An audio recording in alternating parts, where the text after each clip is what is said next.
कैसे हो मित्रों? तो इस वीडियो में स्टार्ट करेंगे next part of current electricity. और मैंने जे की अपडेट्स और स्टडी मटेरियल प्रोवाइड करने के लिए एक टेलीग्राम चैनल बना रखा है, जिसका डिस्क्रिप्शन में आपको लिंक मिल जाएगा, तो उसको ज्वाइन करना मत भूलना। So now start next part of current electricity. देखो वो अगला टॉपिक है हमारा पावर। ठीक है, पावर है हमारा अगला टॉपिक। इसमें देखो क्या, सबसे पहले पावर का कि हमारे पास दो फॉर्मूले होते हैं, आई स्क्वेयर आर और वी स्क्वेयर बाय आर। ठीक है, ये फॉर्मूले दो होते हैं। कौन सा कब लगेगा वो मैं बताता हूँ। अलग अलग केस में हमारे पास अलग अलग सिचुएशन में अलग अलग फॉर्मूला लगता है। जैसे कि देखो, सबसे पहले इन दोनों फॉर्मूले को नोट करो, कर लिया होगा। देखो, जैसे कि अगर मान लो क्वेश्चन में दे रखा है, अगर कि भाई हमारे पास, या रुको, ये हमारे पास बल्ब है, एक ये बल्ब है, एक ये बल्ब है। ठीक है, यहां से हमारे पास आई करंट जा रहा है और इसकी रेजिस्टेंस आर है, इसकी हमारे पास 2R है, इसकी 3R है। ठीक है, अब यहाँ पे हम कौन सा फॉर्मूला लगाएंगे, आई स्क्र आर और वी स्क्र बाय आर। देखो, अब यहाँ पे डिपेंड करता है, यहाँ पे जैसे कि करंट हमें पता है, सीरीज में करंट जो होता है वो होता है कांस्टेंट। सीरीज में करंट कांस्टेंट होता है, लेकिन यहाँ पे जब हमारे पास इसके अराउंड वोल्टेज कुछ हो सकती है, इसके अराउंड हमारे पास पोटेंशियल डिफरेंस कुछ और हो सकता है, इसके अराउंड पोटेंशियल डिफरेंस कुछ और हो सकता है, वो वेरी कर सकता है, जिसकी वजह से पावर की वैल्यू वेरी कर सकती है। लेकिन अगर हम देखें सीरीज में करंट हमारे पास क्या है, कांस्टेंट। कांस्टेंट तो नहीं, मतलब यहाँ तीनों बल्ब में से सेम करंट जा रहा है, तो पासिंग करंट तो तीनों बल्ब में से सेम होगा। यानी कि पावर को हम अगर यूज करें आई स्क्र आर, तो यहाँ पे आई स्क्र तो कांस्टेंट है, तो यहाँ पे power is directly proportional to R हो गया। और अगर हमें इन तीनों की पावर अब कंपेयर करनी है तो हम वो कर सकते हैं। कैसे? देखो, अगर P is directly proportional to R है, तो इसके लिए हमारे पास हो जाएगी पावर सबसे ज्यादा। इसकी अगर मान लो ये 3 है, ये 2 है, ये 1 है, तो यहाँ पे P3 is greater then P2 P2 is greater than P1 हो जाएगा। ठीक है, ऐसे हो जाएगा, देख लो एक बार। और वहीं अगर हमारे पास मान लो एक हमारे पास बल्ब है, 3 पैरेलल में, ये 3 बल्ब हमारे पास पैरेलल में है। ठीक है, एक बैटरी से कनेक्टेड है। ठीक है, यहाँ पे ये 1 है, ये 2 है और ये 3 है, ये R है, ये 2R है और ये 3R है रेजिस्टेंस इसकी। अब यहाँ से I करंट जा रहा है। अब क्या करें, अब फिर से आई स्क्र आर लगाएं, आई स्क्र आर।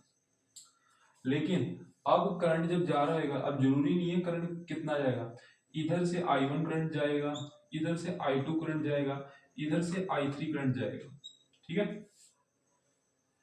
अब करंट सब में अलग अलग जा रहा है। हमें ये वैल्यू पता है, मैं निकाल भी सकता हूँ करंट, अभी जरूरत नहीं है, क्योंकि हम पावर पढ़ रहे हैं, ये कैसे निकालते हैं ये भी मैं बताऊंगा।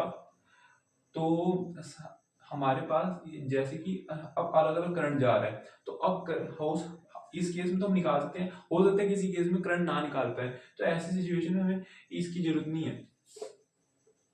हम एक काम करते हैं, P is equal to V square by R लगा देते हैं। अब ये पैरेलल में है सिचुएशन, ये सिचुएशन पैरेलल की है। यहाँ पे अगर हम वोल्ट मीटर से चेक करें, तो हमारे पास जो वोल्टेज होगी, पोटेंशियल डिफरेंस होएगा इन तीनों के अराउंड, वो सेम होएगा। तो यहाँ पे P is inversely proportional to R हो जाएगा, क्योंकि v कांस्टेंट है। तो यहाँ पे हमारे पास कौन सा ज्यादा हो जाएगा, P1 जो कम आ रहा है उसका पावर ज्यादा होएगा, P1 is greater then P2 is greater then P3, ये हो जाएगा। ठीक है,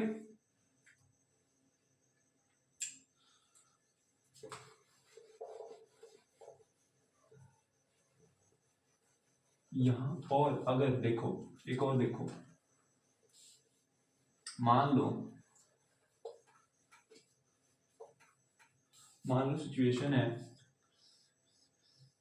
ये हमारे पास दो बल्ब हैं और ये एक बल्ब है।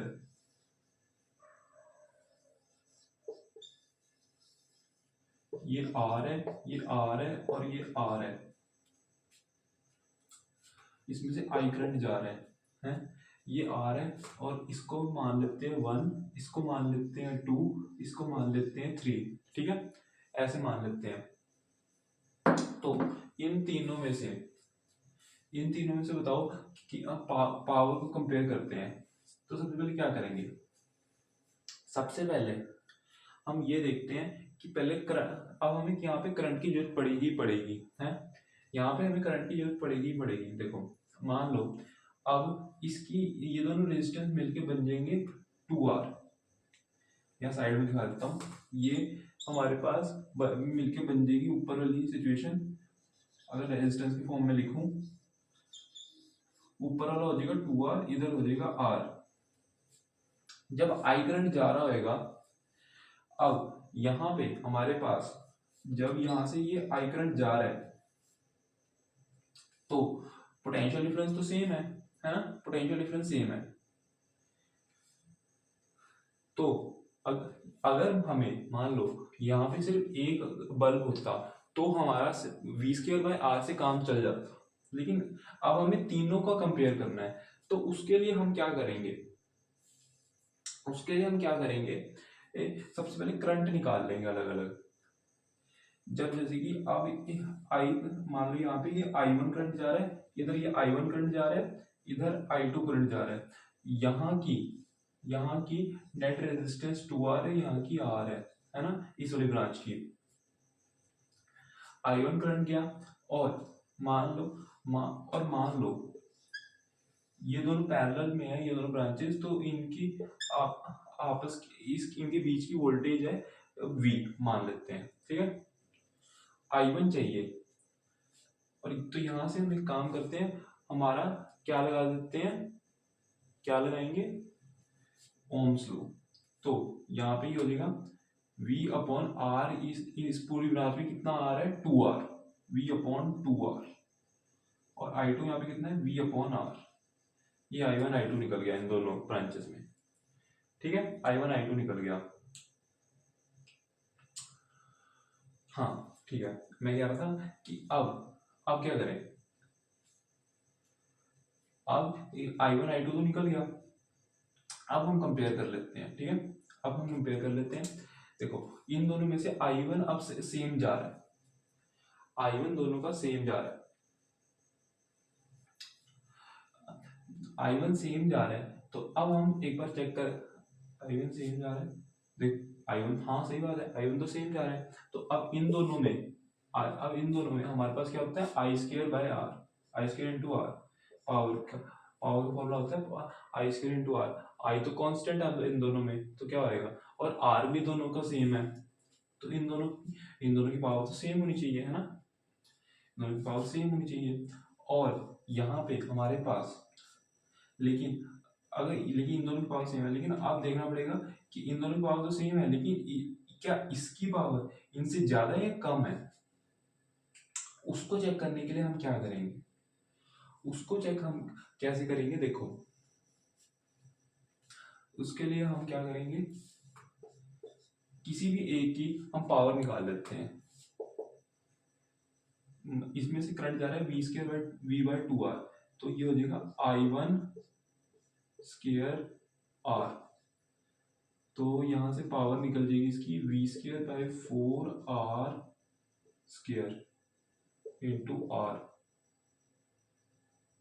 R से R कैंसिल, ये हो जाएगा वी स्क्वायर बाय 4r।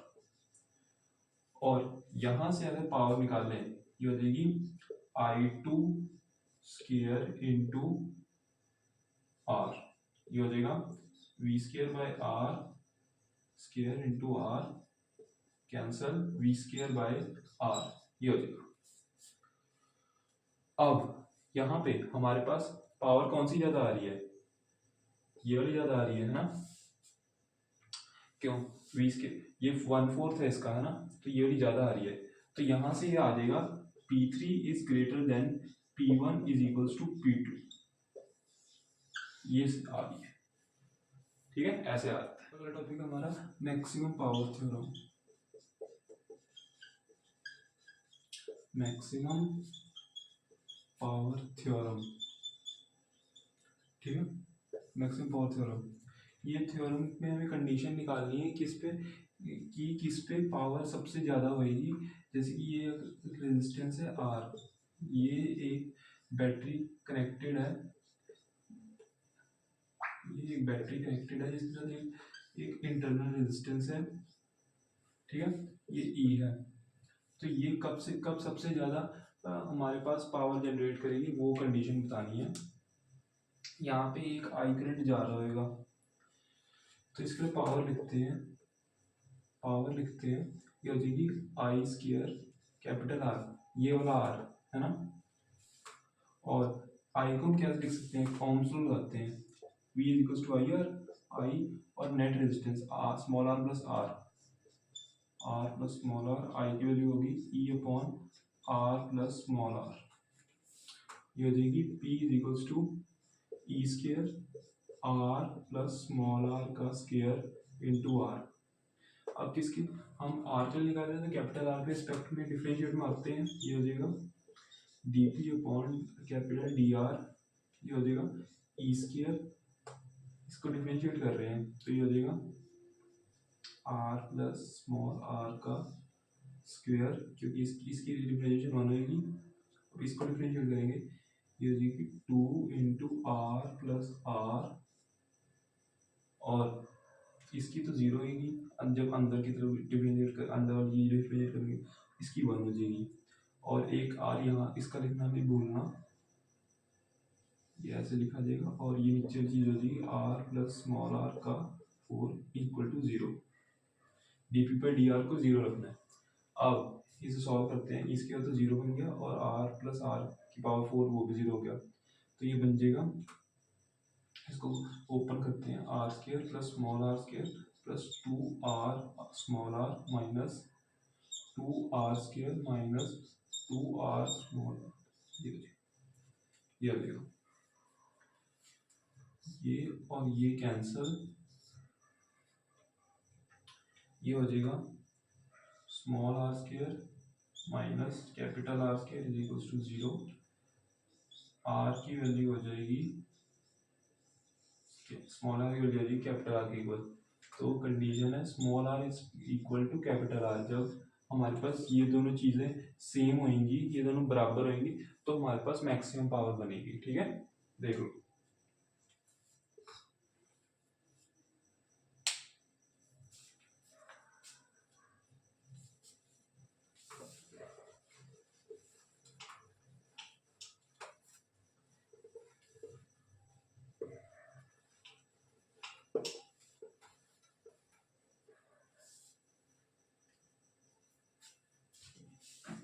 अब सीरीज पैरेलल के बारे में एक ना सिंपल सी बात सुनो, सीरीज एंड पैरेलल के बारे में एक सिंपल सी बात सुनो। मान लो ये तुम्हारे पास एक 3 रेजिस्टर है, R1 ये है, और ये R1, ये R2, ये R3, ठीक है, ये पैरेलल में कनेक्टेड है। यहाँ से आई करंट जा रहे हैं, इसके अंदर I1 जाएगा, इसके अंदर I2 जाएगा, इसके अंदर I3 जाएगा, ठीक है। अब हमें ये तो पता है कि ये इसके अराउंड जो V होता है वो सेम होता है, तो वो हम क्या कैसे निकाल सकते हैं, हम इसका नेट हम इसका क्या इक्विवेलेंट रेजिस्टेंस निकालेंगे, फिर उसको इस वाले I से मल्टीप्लाई, उसको इस वाले I से मल्टीप्लाई कर देंगे, हमें V मिल जाएगा, है ना। ये करते हैं। लेकिन अगर ये I1 I2 I3 अलग अलग निकाल रहा हूँ, मान लो हमें क्या रखा हो कि R1 में से I1 करंट पास जो हो रहा है उसकी वैल्यू क्या है, तो हम कैसे करेंगे? उसके लिए हम क्या करते हैं, देखो हमें ये तो पता है इसके अराउंड V सेम है, वो तो हमें पता है। तो हम क्या करेंगे, बस ओम्स लॉ लगाएंगे। V तो सबका सेम है, तो ये हो जाएगा ओम्स लॉ V के हिसाब से V इसका क्या है, इसकी रेजिस्टेंस क्या है R1, ये I1 निकल जाएगा। इसकी I2 की वैल्यू हो जाएगी V अपॉन R2 और इसकी वैल्यू हो जाएगी V अपॉन R3। ठीक है, ऐसे होता है। और सीरीज के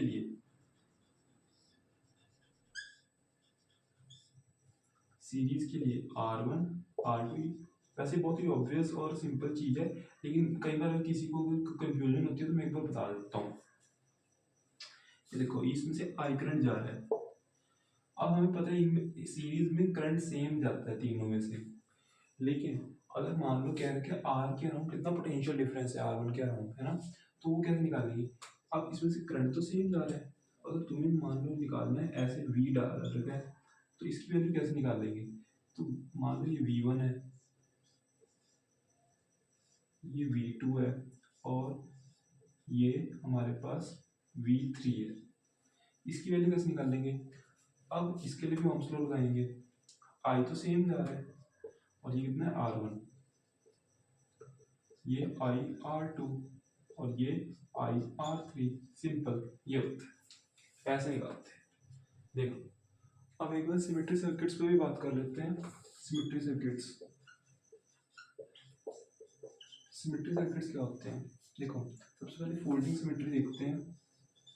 फोल्डिंग वाला सवाल देखो, जब हमारे पास मान लो ये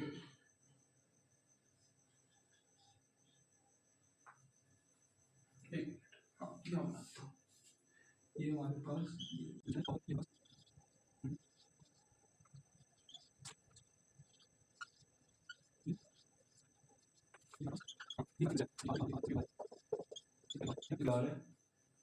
इसको सॉल्व कैसे करेंगे? तो देखो ये जब हमारे पास ऐसे हमारे पास इसके अराउंड देखो, ये हमारे पास ऐसे सिमेट्री दिख रही है ना, सिमेट्री दिख रही है, तो हम क्या करते हैं इसको यहाँ फोल्ड कर देते हैं, तो ये कुछ ऐसा दिखने लग जाएगा, ये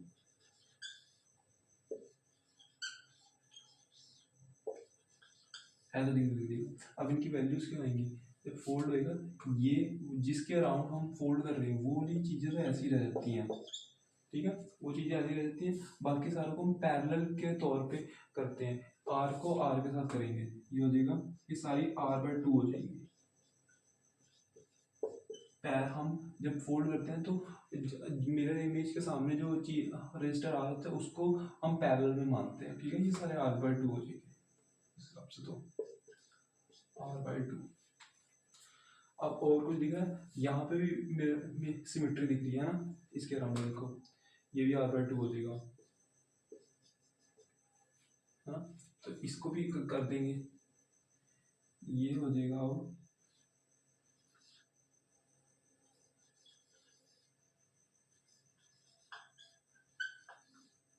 ये हो जाएगा हमारे पास R/4 ये R/2 ही रहेगा क्योंकि अब इसके अराउंड कर रहे हैं, और ये हो जाएगा हमारे पास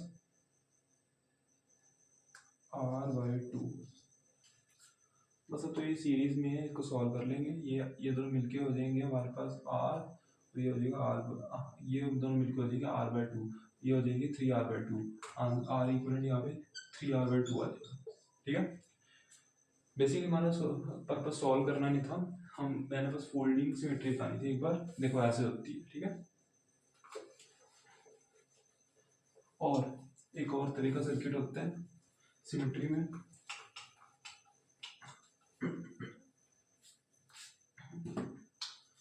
ये हमारे पास अगर मान लो ये रेजिस्टर है और ये एक रेजिस्टर है, यहाँ पे ये ऐसे गए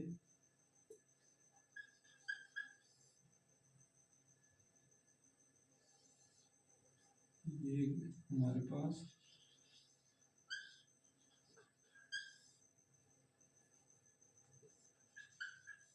हाँ देखो ये आर है, आर है, आर है, आर है, आर है। अगर हम हमारे क्वेश्चन में ऑब्जर्व करें कि अगर हमारा ये आई करंट जा रहा है, आई वन करंट मान लो, आई वन करंट ऐसे जा रहा है, आई वन करंट निकलता निकलता यहाँ से भी हम देखा आई वन करंट सीधा निकल रहा है, यहाँ पे आई वन करंट ऐसे सीधा निकल गया, मतलब यहाँ पे तो कुछ हुआ ही नहीं, तो यानी कि यहाँ पे मान लो आई टू करंट निकल रहा रहेगा, तो वो इधर जाए बिना, कुछ ऐसा हुआ है इधर जाए बिना, इसको बस छू गया वापस इधर से निकल गया है ना, इधर गया ही नहीं है। आई वन यानी आई वन अपना रास्ता देख रहा है, आई टू अपना रास्ता देख रहा है, दोनों में कोई रिलेशन ही नहीं है। जब ऐसी सिचुएशन होती है तो हम क्या करते हैं, यानी हम इस वाली चीज को यहाँ से हटा देते हैं, हम दोनों ब्रांचेस को अलग मान लेते हैं कि ये दोनों कनेक्टेड नहीं है, तो हमारे सर्किट थोड़ा इजी हो जाएगा, आप इसे सीधा हम 2R लिख सकते हैं, ठीक है, ऐसा होता है, ये भी एक सिमेट्री होती है, ठीक है।